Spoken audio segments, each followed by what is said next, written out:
Hello everyone. So our today topic is same heredity and evolution. ये next part है. Last कल जो आपने वीडियो देखी थी उसका नेक्स्ट पार्ट है और ये इसका आपको इसमें जितनी भी इंफॉर्मेशन मिलेगी वो आपके लिए इनफ रहेगी इस चैप्टर के थ्रू आउट जाने के लिए. ओके, तो आज हम पढ़ेंगे कि हेरिडिटी के टाइप्स क्या क्या होते हैं जो अपने आप को सर्वाइव करवाने के लिए ऑर्गेनिजम्स एनवायरनमेंट के अकॉर्डिंग खुद में चेंजेस करते हैं. हमने ये पढ़ा था कल, राइट. आज हम ये पढ़ेंगे कि वो कौन कौन से चेंजेस करते हैं अपने अंदर. तो वो कौन कौन से चेंजेस करते हैं उसमें आपको मेनली है ये एक्वायर्ड एंड इनहेरिटेड ट्रेट्स. आपके दो टाइप के ट्रेट्स होते हैं, एक होता है एक्वायर्ड एंड एक होता है इनहेरिटेड. जो एक्वायर्ड है वो वर्ड ही अपने आप को डिफाइन करता है कि हम अपने आप में अपने मतलब कंडीशंस के अकॉर्डिंग जो एनवायरनमेंट हमें मिला है उसमें हमें कैसे सर्वाइव करना है अपने अंदर चेंजेस कर रहे हैं. That is known as acquired, right. Same things comes here for the organisms that characters which adapted by organisms for some duration known as acquired traits for their survival in conditional environment. Here the characters which they have developed will not last in them for a long period. Okay, अगर आप कहीं हिली station पर गए हैं तो आप उस टाइम के लिए जल्दी जल्दी ब्रीथ करेंगे, आपकी जो बॉडी है वो खुद को उसके अकॉर्डिंग एक्वायर्ड कर लेगी और आप 2-3 दिन वहाँ पर सर्वाइव कर सकते हैं. बट जब आप वापस अपनी जगह पर आएंगे, प्लेन्स पर आएंगे, तो आप फिर से वैसे ही हो जाएंगे जैसे आपकी नॉर्मल कंडीशंस थी. That kind of characters which is adapted by organisms for its survival for a small duration known as acquired traits. इसके अपोजिट जो इनहेरिटेड ट्रेट्स हैं वो ये होते हैं passes from one generation to next generation and last for long period. जो inherited traits हैं वो हमें हमारे पेरेंट्स से आते हैं और वो लास्ट एंड तक हमारे साथ रहते हैं और वो हमें इस तरीके से होते हैं कि हमारी बॉडी के स्ट्रक्चर को लेकर, फीचर्स को लेकर, या फिर कोई डिजीज़ हो या हमारा कोई करेक्टर है, वो सब हमारे पेरेंट्स से हमें आया है और वो लास्ट तक हमारे साथ रहेगा. बहुत सारे साइंटिस्ट ने इवोल्यूशन के बारे में बातें की हैं. उनमें से कुछ साइंटिस्ट के नाम यहाँ पर मैंने दिए हैं जो मेनली हम पढ़ते हैं जब हम इवोल्यूशन की बात करते हैं. JBS हाल्डेन, इन्होंने बोला था कि जो लाइफ है वो ज़रूर कहीं ना कहीं इनऑर्गेनिक केमिकल से इवॉल्व हुई है. मतलब जब हमारी अर्थ स्टार्ट हुई थी तो वहाँ पर ऑर्गेनिजम्स नहीं थे, वहाँ सिर्फ इनऑर्गेनिक कंपाउंड्स थे. उनके कॉम्बिनेशन या फिर उनके एक दूसरे के साथ रिएक्शन की वजह से सेल का प्रोडक्शन हुई, तब जाकर ये न्यू लाइफ फॉर्म हुई थी. इस चीज़ को प्रूव करने के लिए दो साइंटिस्ट थे, Henley Stanley Miller and Harold Urey. उन्होंने एक ऐसा कंडीशन क्रिएट की कि स्टार्टिंग में अर्थ पर ऑक्सीजन नहीं थी, वो बाद में प्रोड्यूस हुई है, तब प्लांट्स प्रोड्यूस हो गए थे, राइट. तो उन्होंने एक ऐसा एनवायरनमेंट तैयार किया जो एनारोबिक था कम्प्लीटली.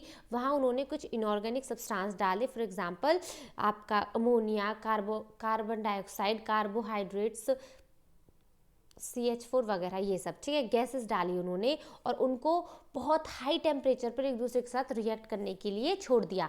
तब उन्होंने देखा कि जो वो मॉलिक्यूल्स थे उनसे आपके ऑर्गेनिक कंपाउंड्स बन गए थे. The compounds which are mainly use for the production of a body of an organism, for example proteins, carbohydrates and all other. We all know that the basic component of our cell is lipids and protein and carbohydrate, right. So these all components consist for the production of a body of an organism. और यही experiment के through उन्होंने prove किया था कि anaerobic conditions में, जब आपकी एनारोबिक कंडीशंस होती हैं तो आपका जो वो है बॉडी है वो कैसी हो जाती है, बिल्कुल न्यू बॉडी बनाने के लिए रेडी हो जाती है, ठीक है. यहाँ है स्पीशिएशन. स्पीशिएशन क्या है, स्पीशीज से रिलेटेड है. We all know that we comes from a species, right. तो जब आपकी एनवायरनमेंट की वजह से formation of a new species very different from original done by gene flow. आपको 2-3 वर्ड्स यहाँ पर जाने के लिए मिलेंगे। आपका ये पहला वर्ड है जीन फ्लो, राइट। ये मोस्टली पूछ लिया जाता है चैप्टर में कि what is the effect of gene flow. तो जीन फ्लो क्या प्रोड्यूस कर सकता है? स्पीशिएशन कर सकता है, मतलब एक ऐसी न्यू ऑर्गेनिज्म प्रोड्यूस कर देता है जो ओरिजिनल वन से बहुत डिफरेंट रहता है और वो ओरिजिनल के साथ मेटिंग भी नहीं करता, मतलब उन्हें अपनी फैमिली भी नहीं मानता। इस तरीके का जीन फ्लो ऑर्गेनिज्म में हो जाता है, राइट। नेक्स्ट है आपके, सो आई होप नेक्स्ट है आपका जेनेटिक ड्रिफ्ट। पहला है आपका जीन फ्लो, राइट। नेक्स्ट है आपका जेनेटिक ड्रिफ्ट। जेनेटिक ड्रिफ्ट क्या होता है? Change the species. ये भी स्पीशीज को चेंज करने के लिए ही काम आता है, बट कब? जब हमें एनवायरमेंटल कंडीशंस के अकॉर्डिंग खुद को चेंज करना है। So DNA change become severe. Genetic drift और जेनेटिक फ्लो में क्या होता है, जो हमारे डीएनए के कंपोजिशन है वो इतना डिफरेंट हो जाता है कि हमारे पेरेंट्स से मिलता ही नहीं है। आपके अगर स्टार्टिंग में CTG A है तो बाद में वो AGCC भी हो सकते हैं, मतलब इतने डिफरेंस कि जो न्यू ऑर्गेनिज्म बनेगा उसमें जो आपका कॉम्बिनेशन होता है, जो हमारे डीएनए में कॉम्बिनेशन है वो ही चेंज हो जाता है, राइट। और ये क्या करता है? ये लीड करता है एक न्यू स्पीशीज की फॉर्मेशन के लिए। ये डिफरेंट टाइप्स के तरीके हैं जिनसे न्यू स्पीशीज की फॉर्मेशन होती है, राइट। यहाँ पर है, नेक्स्ट है आपका the germ cells of first one do not mate with new one, these changes tends to formation of new species. ये मैं आपको पहले ही बता चुकी हूँ कि जो न्यू सेल बनेगी या जो न्यू स्पीशीज बनेगी वो प्रीवियस वन से मेटिंग भी नहीं करती। अब हमें इवोल्यूशन के बारे में पता कैसे चला? How we come to know that there was something in the environment which have evolved in other form. ये आपको पता चलता है फॉसिल्स से। What these fossils are? Fossils are the imprints of the submerged dead organisms in hot springs और on rocks. It means that जो fossils हैं आपके, वो हम इम्प्रेशंस होते हैं। कोई ऑर्गेनिज्म है वो कहीं ऐसी जगह पर मर गया है जहाँ बहुत हाई टेम्परेचर था, तो उसके इम्प्रिंट्स किसी रॉक पर या किसी सॉलिड स्टेट में प्रिजर्व रह जाते हैं, उनको बोलते हैं फॉसिल्स, राइट। यहाँ पर मैंने कुछ एग्जांपल्स दे रखे हैं आपको और ये ट्रू है, ये ऐसे हैं जो हमें मिले हैं और ज़्यादा टाइम नहीं, अभी मिले हैं। एक है आपका ट्री ट्रंक। ट्री ट्रंक से हमें क्या पता चलता है कि जो प्लांट हैं उनकी लाइफ कितनी हो सकती है। हम यूजुअली देखते हैं we die before the plant die, right. So we can't say that the age of plant may be 100 years और 200 years, फाइन। बट जब इनकी स्टडी की जाती है with the help of fossils, then only we come to know that this plant is 1000 years old और 100 years old. ऐसे ही ये tree trunk एक फॉसिल था जिसकी वजह से हमें पता चला कि ट्रीज़ की लाइफ स्पैन कितनी लंबी हो सकती है। कुछ वर्टिब्रेट्स हैं जैसे एमोनाइट और ट्राइलोबाइट। ये वर्टिब्रेट्स भी किसके एग्जाम्पल हैं? फॉसिल्स के एग्जाम्पल हैं। एक फिश का एग्जाम्पल है नोगतिया, जो ये बताता है कि फिशेस भी इवॉल्व हुई हैं और ये डिफरेंट टाइप्स की भी प्रेजेंट थी, पर एनवायरमेंटल कंडीशंस की वजह से अब ये बिल्कुल ख़त्म हो चुकी हैं। They are not at all present in our recent nature.